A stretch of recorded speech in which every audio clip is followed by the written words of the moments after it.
Hello, and thanks for joining us again at Building HVAC Science, the Building HVAC Science podcast.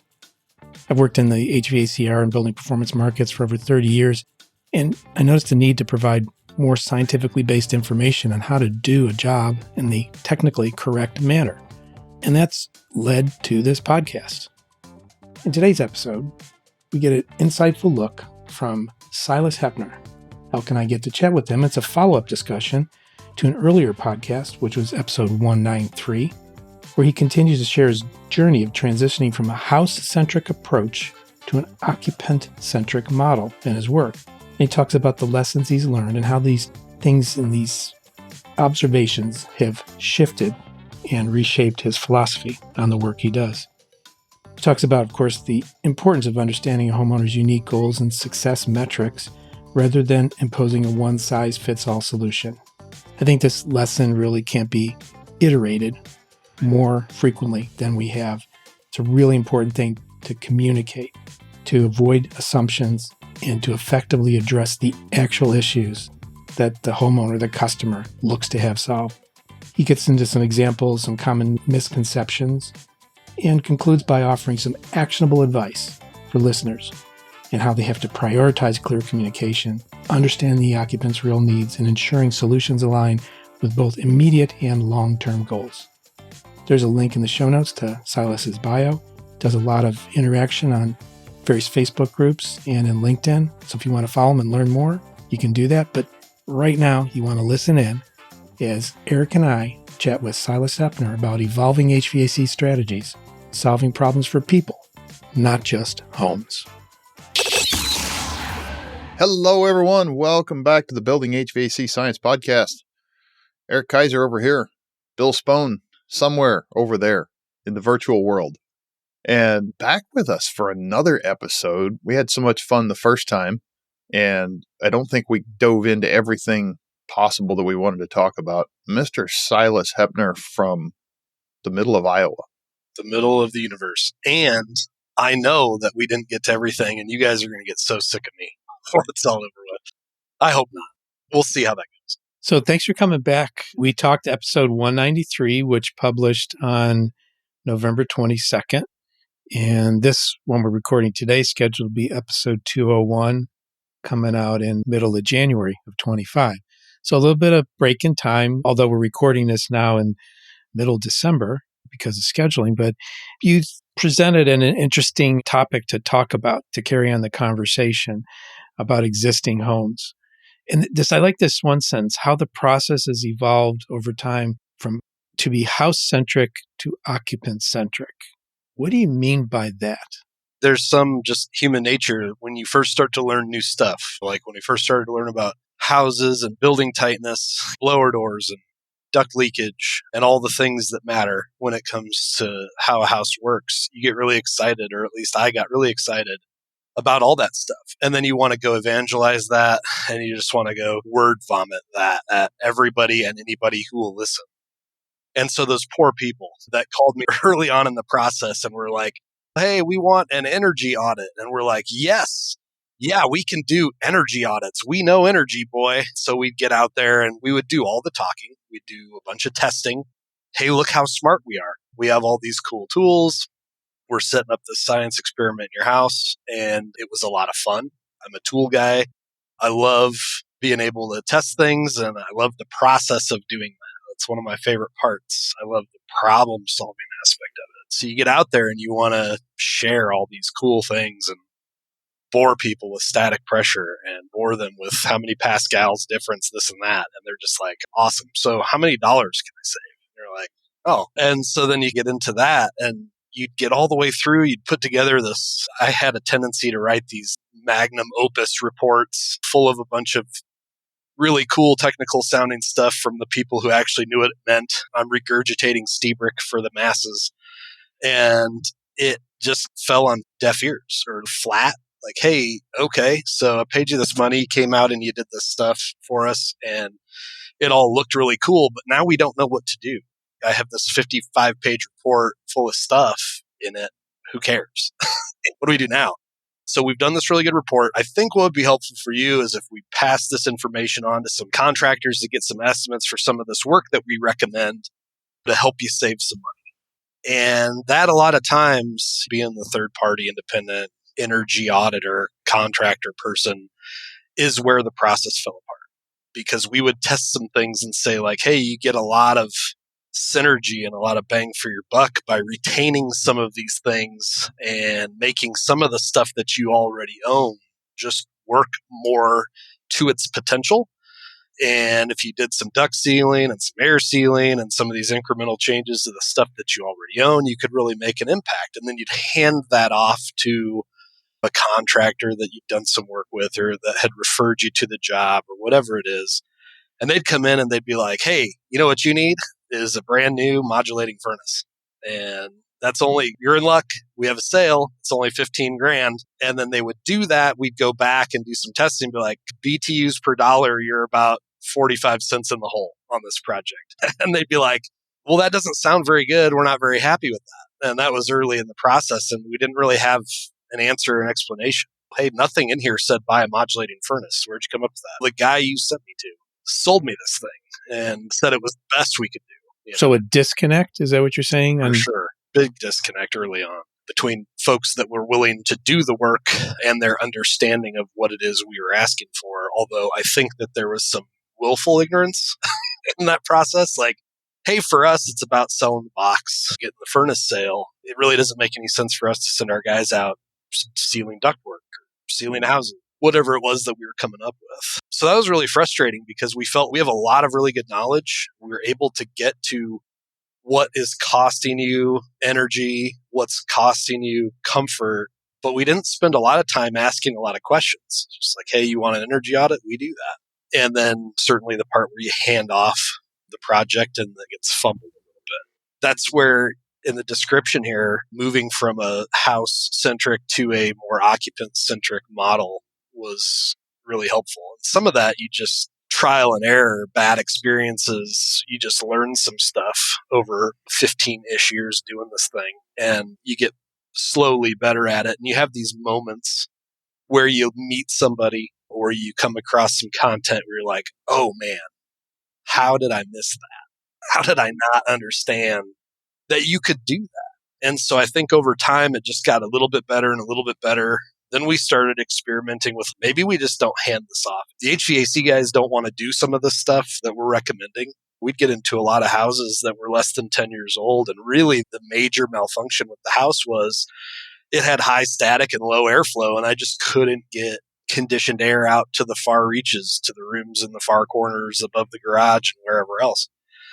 And we found that there was a lot of work that could be done right in the mechanical room, big air drops, big low restriction filters, adding some bigger return air close to the unit, standard NCI renovation type stuff that would make a huge difference on just having the ability, buying the margin back in the system to be able to get the heat energy and get the cooling where it needs to go.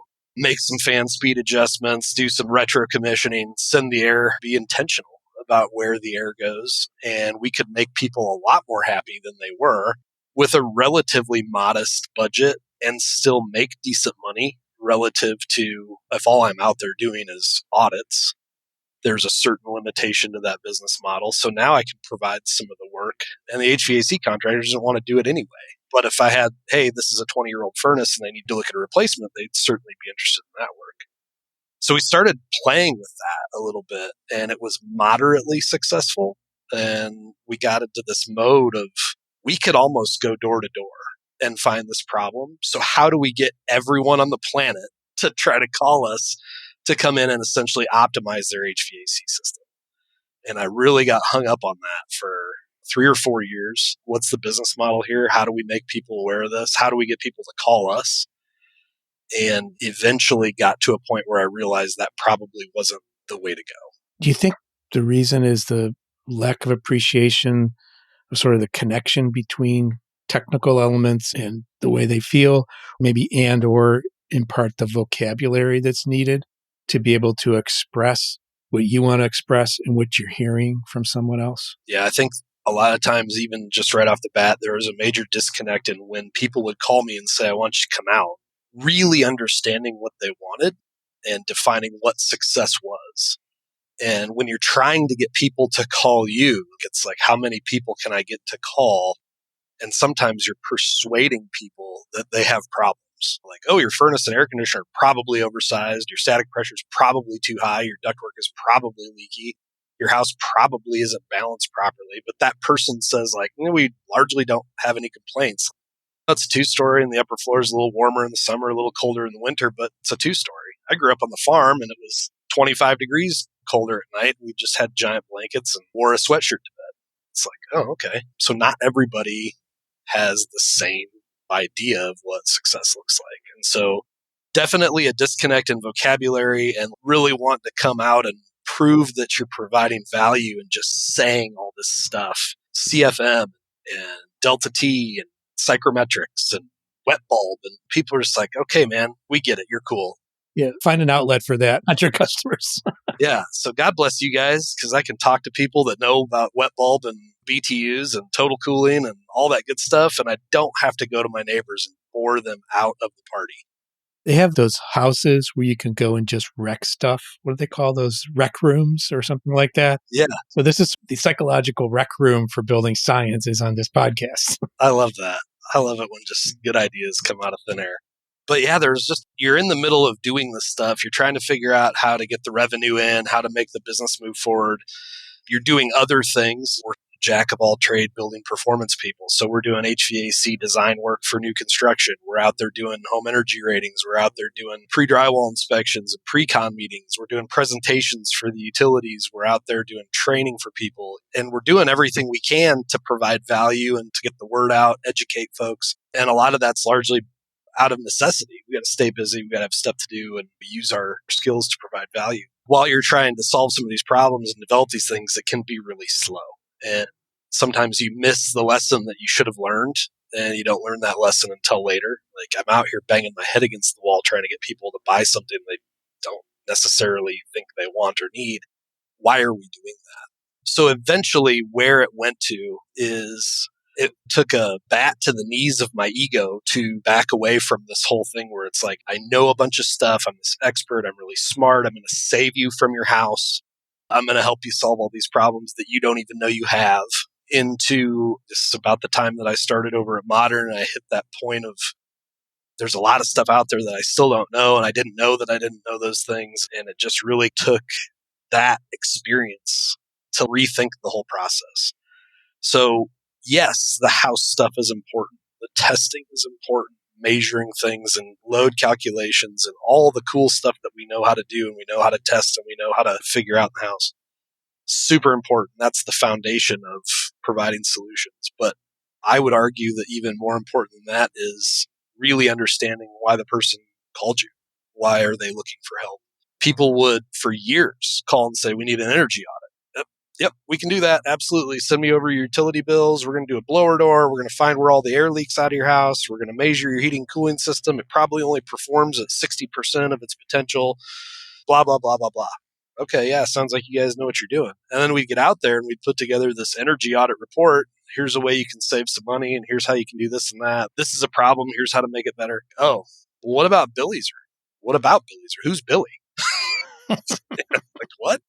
Well, yeah, Billy's room in the northwest corner of the house is just really uncomfortable.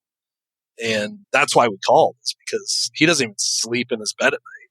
He'll come in and sleep in our room, or he'll sleep downstairs in the basement, or whatever it is. And that's a real pain in the butt. Like, oh, well, you didn't say that. You said you want an energy audit. Well, isn't that what you do? If you have a problem with your house, you get an energy audit. And so that was the epiphany for me, is that a lot of people are going to use terms that they think they understand to describe things that they don't understand. Efficiency is probably the prime example. Efficiency gets used as a proxy for everything that I want. Well, I want my house to be efficient. What does that mean to you? Well, Billy's room is uncomfortable. So if Billy's room was comfortable, your house would be efficient? Well, yeah. If I had an efficient house, Billy's room would be comfortable. Would it surprise you to know that you could have a really efficient house and Billy could be like an icicle or he could have melted? Because that's absolutely true. There's a good chance that if we make Billy happy, your house will also be efficient. But let's put it in that order. So it took a long time, an embarrassingly long time, to really figure out that not every homeowner calls in because of something that I would call in for. Not every homeowner wants from their house what I want. In fact, I used to get all the time, hey, we just really want you to be successful. Tell us a little bit more about those. Well, just do what you would do at your house. And I've started actually telling people like, no, you don't want that. There's a really high odds that you have no interest in what I would do at my house because this is my thing. And I will do stuff just to figure out if it works. And then just so I can see, or I'll do something and see how bad it gets. So I'm using my house for all kinds of stuff, and it's really important to me. Therefore, I'm willing to spend or take more time or look past certain things that are maybe not acceptable to somebody else who's out there just kind of in a market basis. So in this process of transformation in your thinking from house-centric to people or occupant-centric, do you feel this is catching on, or were there external influences that helped you move along this path? I think there was enough failure where people were starting, some of the contractors that we were working with were like, yeah, we've done a couple of these where you give us your report and then we go do work and nobody's happy. You're not happy with us. The customer's not happy with us. Like, we just don't even really want to do it anymore. And that was a wake-up call. Okay, so we're missing a component here where there's value to the folks doing the work. It's not advancing their business. So it has to be attractive to the folks that are going to do the work. How do we make it be attractive? How can we get more success, make it more feasible financially, like all those things? So that was a little bit of it. And then just thinking about it, again, flipping the script and thinking about like, if I was the person buying this, not from a standpoint of like my house, what would I want to do in my house? But if I was the person coming into this and experiencing this whole thing, like, what am I thinking? And thinking about it from the end and working backwards was really helpful in starting to understand how to present it and how to ask the right questions, how to find out what success looks like ahead of time. There's, I think, a misconception when you talk to people that are in the industry and you say you got to ask these questions to find out what success looks like, and they hear that you're bowing to what the customer thinks they want. And I think that's valuable to understand because a lot of time the layperson, the homeowner, doesn't know enough about the technical side of things to really know what they want. But people call all the time. Seemed like for a long time, 50% of people would call and say, I've got these problems with my house, I need more insulation. The other 50% of people would call and say, I've got these problems with my house, it's heating, cooling. 100% of those people are correct.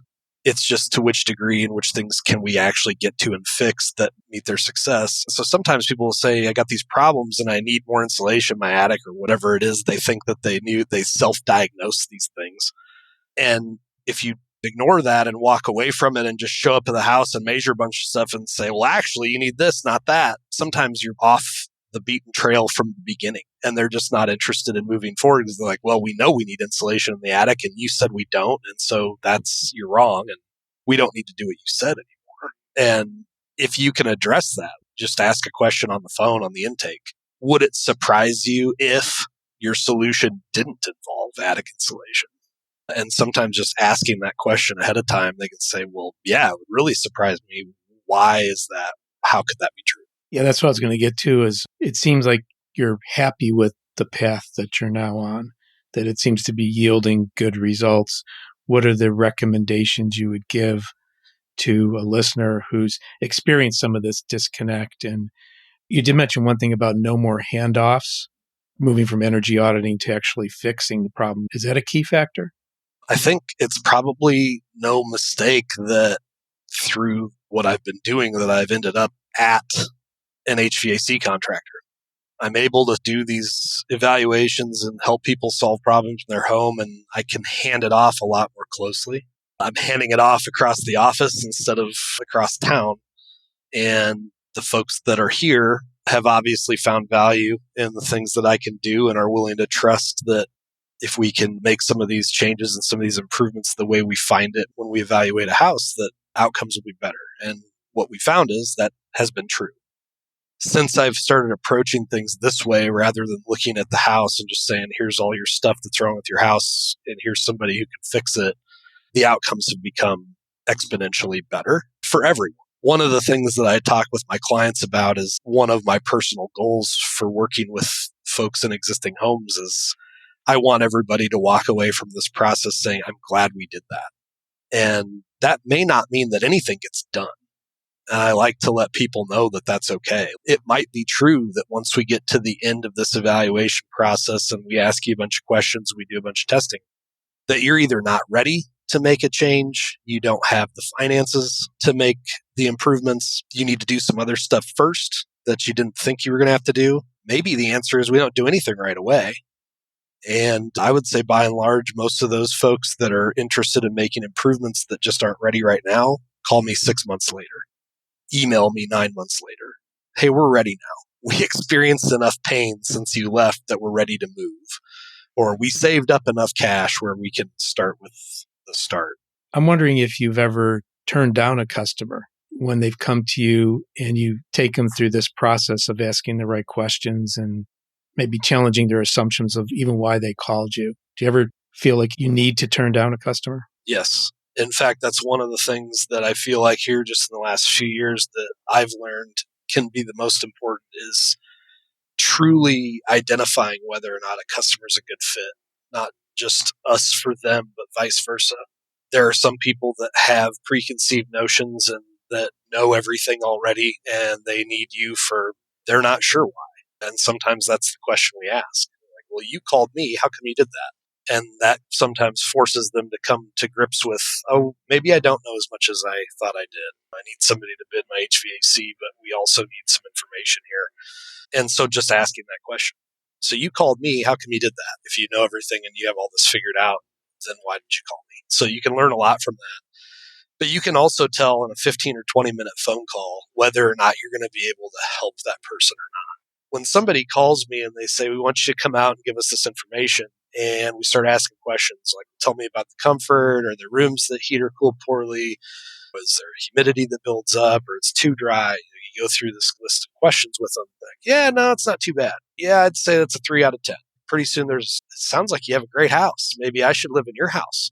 So again, what is it that you're asking me for here? And I think a lot of times people find that if they're calling you and they tell you that things aren't so bad, that maybe that's going to help them from a standpoint of maybe it won't be so expensive to fix this. And it's the more information you give me, the better your odds of success and the better your odds of paying what you need to pay to fix your actual problems, and that we actually get down to it rather than miss a bunch of stuff because you weren't forthcoming. So that's part of my job, is to dig a little bit and find out, is this actually a problem?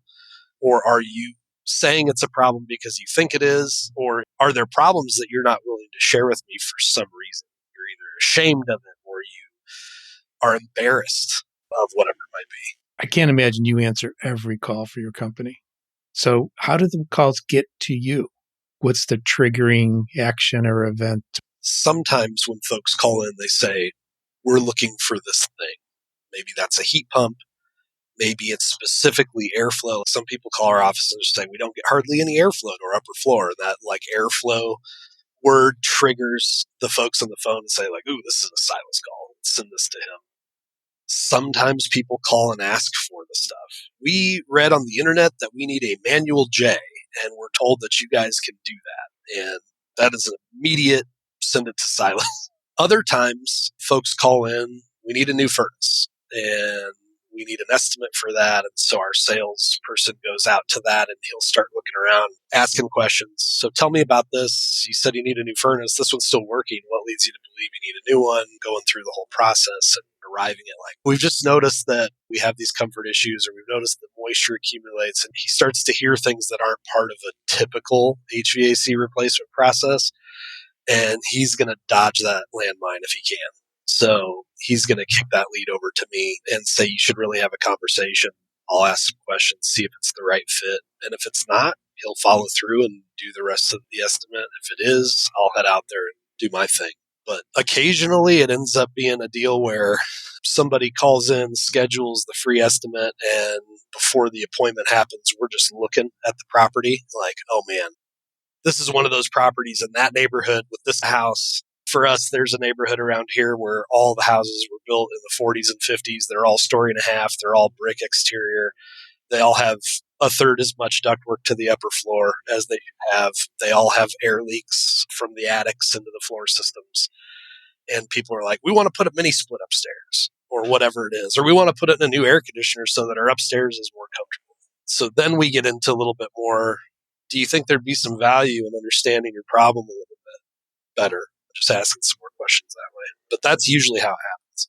Do you ever get questions like, that contractor didn't say this? And how do you, not so much defend it, but perhaps explain? And how far do you go in explaining before you just figured this is not going to be a hit? I used to try really hard to lay out my case. Yeah, nobody else is talking about this because this is like a thing that we know. And this is a thing that we do and we take the time. And I'd spent all this time learning these things. And boy, you'd be shocked to find out when we test furnaces, this is what we find. And usually systems are oversized and they hear all this stuff and they start to think like none of this matches my problem because you just said furnaces are undersized and I have a problem with my heating. So I must need a bigger furnace. So it's almost like you're telling them all these things that are true that sound that they don't match up with the problems they're experiencing and they talk themselves out of working with you. Like, okay, well, so you're telling me that on a house where I can't heat as good as I want to, that you're going to put in a smaller furnace or a heat pump or whatever it is, you don't have any idea what you're talking about. So I think the switch from saying and proclaiming all of these things that I know are true, we just start asking questions to lead them to that conclusion. If you are having these problems and you had 2 or 3 other people come out to look at it and they can't figure it out, do you think that maybe the way you're doing it or the way they're doing it isn't the right solution for your home? And just flip it back on them. Let's think this through a little bit. You've done normal, and normal has gotten you where we are today. Why don't we try something different? And then I can say it's been our experience that some of these things that sound counterintuitive are true, and that when we put them in the right order and the right way, that it matches up pretty closely with the client experience. Before I got really better at asking questions ahead of time, we did some testing on a home, and it was for one of the city council members in one of the communities down here, and he had multiple contractors out to solve these comfort problems on the upper floor. And I said, yeah, we deal with this stuff all the time. I can come out and do some testing. We'll get it figured out. So I went out there. We tested airflow to the rooms. We did load calcs, and I just went through and compared. This room needs this many CFM. Here's how much I measured. And I just went and said, your master bedroom's colder in the winter and hotter in the summer. This bedroom is hot year round. That one, and I just went through, and he's like, how in God's name do you know any of those things? I didn't tell you any of that. I'm like, no, yeah, I know. It's all right here. I've tested it. So then this person's like, oh my God, you're a wizard. You're so smart. You're this and that. It's addition and subtraction. I just wowed you with 3rd grade. But to flip back on that, you have to know what to add and subtract. That's right. You have to have the right numbers to add and subtract before you can do the addition and subtraction. Absolutely. That was the solutions in that house were going to be really expensive. There was a lot of stuff that just didn't match what it should have been. There was a lot of DIY stuff on the construction of that house. There were some poor choices made that put them behind the 8 ball for solutions. And that was, again, one of those projects where we put together all the things that needed to be done, handed it off, and never heard from anyone again. Did it ever get fixed? I don't know. Whereas today, if that same client called me up, there's either high odds we would have never gone out and spent any time testing anything because we would have got to the point where he's not interested in spending a bunch of money to fix the actual problems, or we would have gone out there and walked him through a process and provided some solutions that may or may not have been what he was looking for, but would have solved his problems. And he may have gotten weeded out in the process, and we may have saved the time, or he may have turned into a $40,000 renovation of a couple of different problems at his house. And it's just TBD. But I think the way that we're working through the process now gives us a lot better odds of ending up in that boat than arriving at a bunch of information that maybe isn't as valuable or doesn't meet the expectations of the client in the end. I'm hearing a theme here as you're talking through all this. It just keeps coming back to my mind that you're really designing and you're troubleshooting for the humans in the house, not just the shell in the house. The shell of the house is a means to an end. The whole goal is to keep the occupants comfortable.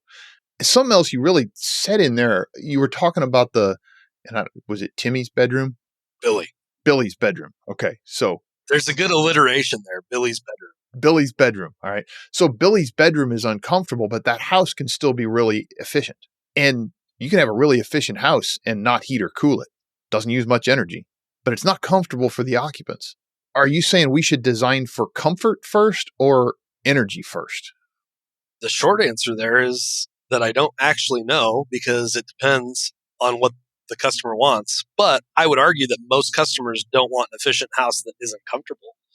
There are very few people that I stumble across in my day to day that are like, we'll sacrifice being thermally comfortable or healthy and safe to save a couple bucks on our utility bill. And I use that example a lot with folks, especially when I'm talking to other professionals about my process.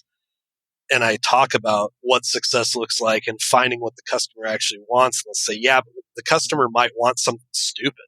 That's absolutely true. Every once in a while, you get one of these guys who thinks they're going to figure out how to hit the energy jackpot and somehow cut their utility bills in half or the whatever it is. And yeah, so I figured this out. Whenever I heat my water, a bunch of hot air goes up in that metal thing. And if I could just recapture that heat, I'm thinking if we just duct that down into the return air, think how much energy we could save. Like, I'm not going to help them do that. There are industry standards for a reason. So I'm going to ask the customer what they think they want, and then I'm going to ask them some more questions to help them figure out if that's what they actually want.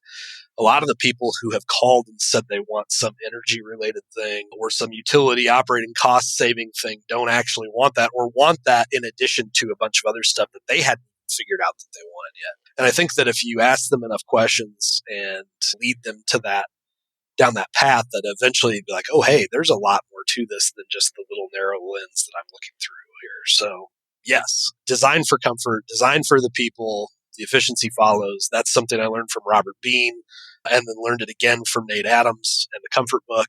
And that whole process of meeting Nate and understanding how he does things and flipping that from the building to the occupants. I mean, the building stuff's still important, but really understanding what success looks like is where we really started to experience success in helping guide people to what they were really looking for. And then taking that process and making it fit the way my brain works. Even crappy functioning buildings are happy with themselves. That's true. We frequently have people call in and they'll say, hey, I got to fix my house. It is a whole nightmare. The upper floor is 2 degrees different than the main floor. And that person will swear to you it's a 9 out of 10 on the scale of how bad is it. And they're willing to spend a bunch of money to fix it and whatever it is. And then you'll have another client who you'll ask a bunch of questions and they'll tell you the upper floor is really hot in the summertime. It's 10 or 15 degrees worse. And it seems to be pretty humid up there. And we notice some mold growing here and there. And you ask, and how big of a problem is that to you? Like, I don't know, 2 out of 10.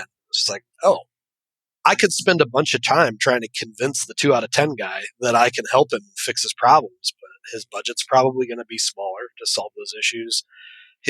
How much time do I want to invest in figuring this out and all the things? Maybe he's not a good client for me. Maybe he's a better client for my competitor who can just come in and do some stuff that is generally better than what he would have got somewhere else, but goes a lot faster through the process because they're not going to test anything. They're not going to measure anything. They're just going to come out and put in a replacement. Maybe that's a better fit all the way around. Obviously, you've developed a philosophy that appears to be working for you. You're openly sharing it here on this podcast a couple times. Do you have any visions of other places you're going to share this information? Presentations, blog, things like that? I've been not experimenting, but considering getting back into some of the training and some of the industry education stuff a little bit here locally, especially. I've got a speaking gig coming up in February for a group that it's run by a lot of the electric co-ops. And they're looking at ways that obviously from their standpoint, they want to be able to put electric heat systems in houses. Heat pumps are a great way to do that. Ground source made a pretty big dent in the market a few years back and has fallen a little bit to a lot of the new air source technology that's coming out. So I've got maybe a little 15 or 20-minute piece of a presentation and on a contractor expert panel or whatever with a friend of mine who's been in the industry forever and who I admire extremely, Bill McAnally. So we're going to start there. We're going to have some of these conversations with folks. One of the things we see the most frequently out here is just bad heat pump information. I know that's a topic you guys have dealt with and hear a lot about, but we've got folks out here trying to put 5-ton heat pumps in houses with 2-ton cooling loads because, well, you got to have 5 tons of heat pump because we had an 80,000 BTU furnace. So obviously that's the only way to do it. It's like when we actually get in and start measuring live loads and looking at utility bills and comparing that to the manual J's, we're finding that in this market, we can easily size the heat pump to cooling, and dual fuel gets a pretty good consideration here. But even with all electric systems, just putting together a decent electric resistance backup strategy can be very cost effective, and we can have a huge impact on comfort and all the things because we're just doing a better job at matching the heating cooling loads in the building. And that's one of the things that I want to get out around here is like, let's stop doing dumb things when we have opportunities to make improvement. We just finished another podcast recording a few minutes ago, and we were talking to someone who's changed some things in their house, existing house. Would you care to talk about anything you've done with your own? The first house that I bought was in 2006. It was a 1,000 square foot ranch with an unfinished, uninsulated basement. And it was built in the mid 80s and it had 2x6 exterior walls, which we thought was pretty cool coming from the insulation side of things, and had an 80% efficient furnace, standard efficiency, with a piggybacked natural draft water heater, and just real basic, real standard, and really energy efficient. I don't think I was paying $100 a month for utility bills there. Now, part of that is we don't pay very much per unit of energy here in central Iowa. We're spoiled that way. But the other thing is like we could just set the thermostat where we wanted to and be pretty comfortable before we did anything to fix anything. So through the process of living there and doing some of the other stuff in the industry, as I started to learn some things, that was really early in my career. One of the first things that I did is have the rim joist spray foamed because we could get to it and it was easy. And my guys needed something to do that day. So they came over, ripped the fiberglass bats out of the rim joist. That house also had a 2-foot cantilever off the back. So they pulled the fiberglass out of the cantilever and filled that whole thing full of open cell foam. Then you get a little bit further into the process, and Dad and I vacuumed out the entire attic space and found that for a 1,000 square foot ranch, there was more topography in that attic than you could have ever guessed. All the kitchen soffits above the cabinets were open to the attic. Some of those were open to the exterior walls. So you could reach down in there. And given all that, the original blower door test wasn't that bad. It was something like 1,200 CFM. It's not great, but for a 1,000 square foot house built in the mid 80s, it wasn't terrible. But we vacked out all the fiberglass that was up there. We got up there with froth pack kits, air sealed everything, put in new air chutes, which was a chore. Dad did the lion's share of that. And by lion's share, I mean all of it. Because it was a 512 hip roof. So not a lot of space out of the eaves. But new air chutes, sealed all the plates, did all the stuff. And then we blew an embarrassing amount of insulation in the attic. We were shooting for R60. I think we hit R7 settled thickness. And that made a pretty big difference. The house got real quiet after that, is one of the things we noticed. And then eventually through my career, I ended up at an HVAC contractor. And part of my employment agreement there was like, hey, I need a new HVAC system. I want to design it. And if you can put it in for me and provide all the stuff, that'd be cool. So we ripped out the old 80% furnace, and it was a 2-ton AC. And we put in a 40,000 BTU 2-stage furnace and a single stage 15 SEER heat pump, and got that set up in a dual fuel configuration. And that's where I did a lot of this is the HVAC lab. We're going to do some stuff that maybe you even shouldn't do and see what it does. I think we ran 1.5 PVC on that furnace just because I wanted to see, can we get by with it?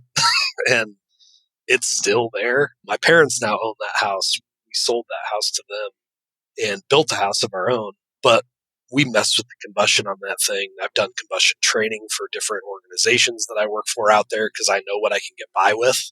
I know what's going to happen when we crank it up and turn it way down. And I can say, now look when we do this, hey, let's throw it on the highest fan speed and then dial the combustion way up. Here's how all the things change. So I learned a lot from that process, just playing around with stuff and seeing what not to do, and learned some good lessons at that house too. Then we built the house that we live in now, and that was a whole adventure and probably a whole other podcast, if I'm being honest. I think that's where we're See what I did there? Yeah, this was existing, right? You guys can't get away from me. You just flipped over the invitation, scratched it out, put a new date in it. That's right. That's a great segue to wrap up here today. And you did talk about existing homes, existing problems, existing solutions. What's the nuggets of information you want to leave with the listeners here today? From a technical standpoint is when you're dealing with an existing house, the first thing to find out is what is the customer's expectation? Is this a good fit? And if you can start there, your odds of success for the whole thing improve exponentially. Then you're really finding out where are the opportunities? What things can we reuse? What things absolutely have to go if we're going to meet expectations? And then just be very forward, transparent, and clear with the client about all of that stuff, because we know the technical stuff better than they do. They probably don't know it at all. If they do, they got it maybe from some dubious source, or they didn't understand it perfectly. So that's our role, is to help guide them from stepping in something they don't want to step in and moving towards their goals. But their budget is not your problem. That's their problem. So if their budget doesn't allow for the things that you know you need to do to be able to solve the problem, you just need to tell them that.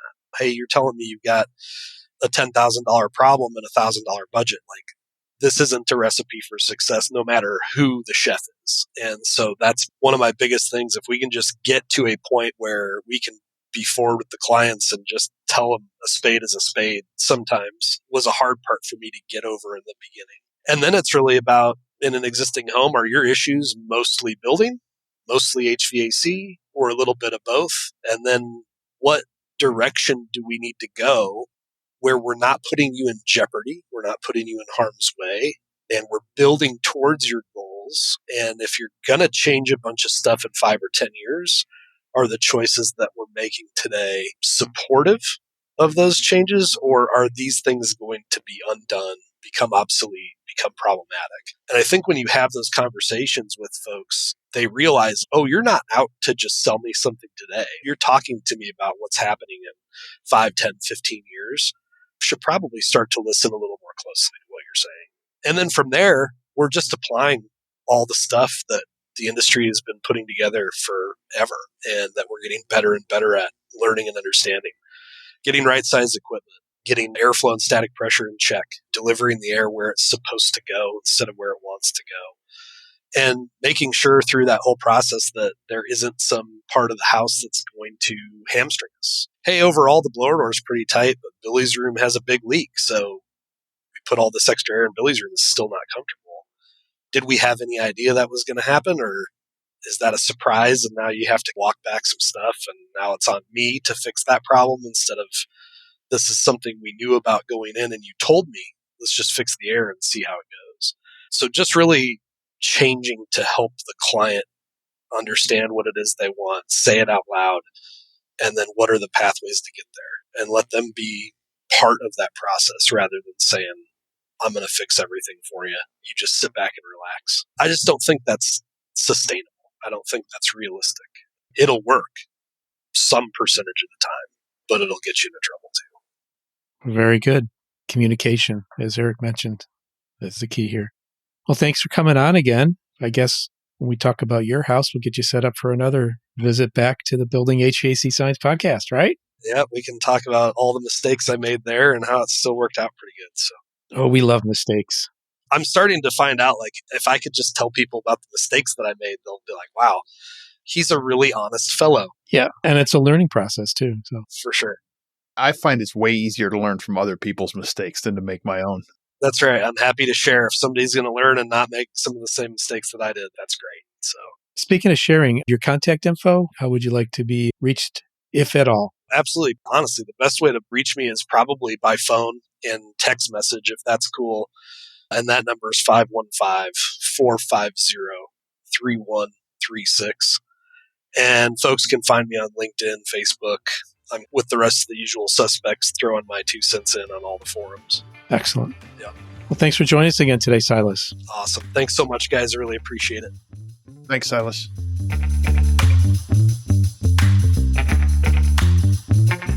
We appreciate you tuning into this episode of the Building HVAC Science podcast.